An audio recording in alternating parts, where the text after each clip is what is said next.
inyong lahat. Nandito kami ngayon, may dala-dala kaming konting tulong para sa inyong mga anak at ang gusto namin healthy ang mga batang mga Bulaken. So tuloy-tuloy lang kami ng ating gobernador. So sa diwang yan, lagi niyong tandaan, ito sa mga nanay na naririto, laban lang tayo sa buhay. Ito po yung ipapakita natin na mayroon po servisyo at programa ang nutrisyon. At ito po ay suportado ng inyong ating punong lalawigan. Sobrang halaga nito para sa akin. Para po kay Gob, maraming salamat po sa ibinaba niyo pong programa. Malaking tulong po to para sa amin. God bless po and more power. Maraming salamat po sa binahagi niyo pong tulong para sa mga bata katulad po ng anak ko. And sana po pagpalain pa po kayo ng Panginoon. Salamat po.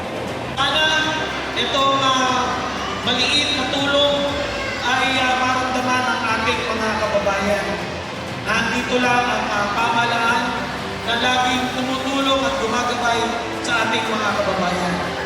Muli, sana sa init ng panahon ay maramdaman ninyo ang tulong ng ating gobyerno. Maraming salamat!